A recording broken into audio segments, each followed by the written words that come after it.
me now is Democratic Senator Alex Padilla of California. He's a member of the Senate Judiciary Committee. It's great to see you, Senator. Yes. Lots of news this weekend and lots of important confirmation hearings your committee is going to be overseeing. So let me just ask you first about Kash Patel. I just read what Dick Durbin said. And you said yesterday that the nomination raises questions you'll raise during his confirmation hearing. So I guess my question is, what more do you need to know? And are you kind of reserving judgment on whether you're going to support Kash Patel or not? No. Trust me. I mean, the fact that he's a conspiracy theorist is just the beginning of this process. There's still time for Donald Trump or the team around him to come to true senses, just as they did with Matt Gaetz, right? This is an equally offensive nomination. But if they insist on going forward, then we're going to insist on the background checks. Mm-hmm. We're going to insist on a very thorough and firm confirmation hearing. I know how I'm going to vote for someone who believes in conspiracy theories, denies the results of the 2020 election, and then says, I'm going to run the FBI by shutting down FBI headquarters. Are you kidding me? So that's just for starters. What should not be lost in this conversation, Jen, is the role and test for Senate Republicans. Mm-hmm. How are they going to choose to handle these extremist nominations? Are they going to be loyal to their oath of office, loyal to the Constitution of the United States, or loyal to Donald Trump? And every time he says kneel, they say how fast. That's the question. Sounds like you're a definitive no for Kash Patel. We can put you down for. Do you think, we were just talking about this, do you think there are Republicans on the committee who would join you and other Democrats in requiring FBI background checks in order to move forward with these nominations? Look, I would like to think so. From our conversations, behind closed doors, those that want to respect the process. Some that I've seen a lot on national news of late, Senator Mike Rounds. All right, there's a lot that he and I may not agree on in terms of policy, but the way he's approached the process of all this, I think is a little bit encouraging. He's not on the committee, however. And so it'll be a test for the members of the Judiciary Committee, whether it's anybody appointed to the FBI, whether it's the Attorney General to oversee the Department of Justice, or any other of the positions within our jurisdiction. And I should point out, Jen, the fact that these stories are coming out after Donald Trump has announced nominees, right, for a transition team to refuse to allow for FBI background checks, as has been the norm. They're there for a reason. Tells you a lot about what kind of background they are doing or not doing.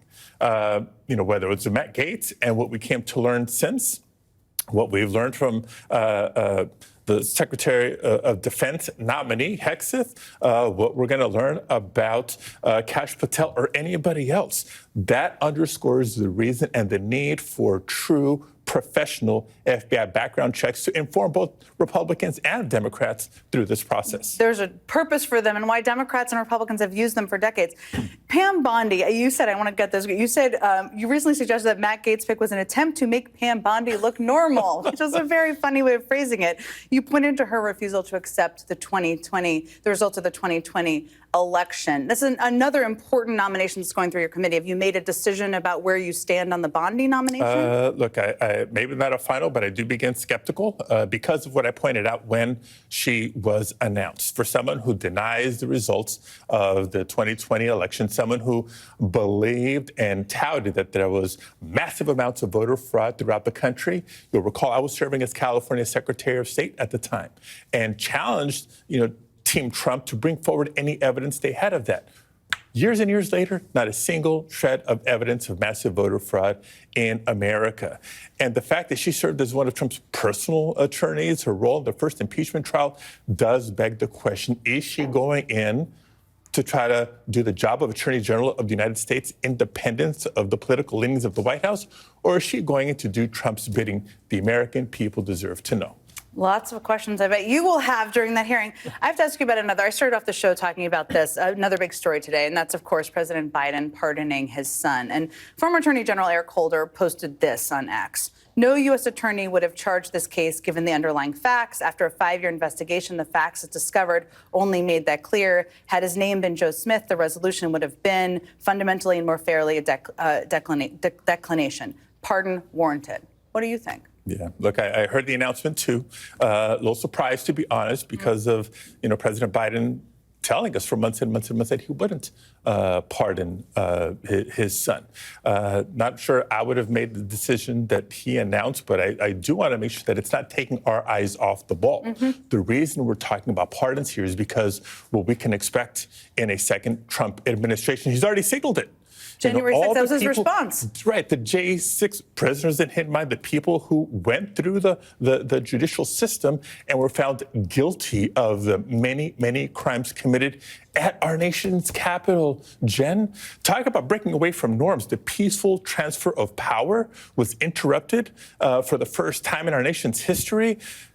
That's why he's breaking away from so many norms, whether it's FBI background checks for cabinet appointments, his consideration or flirtation with recess appointments.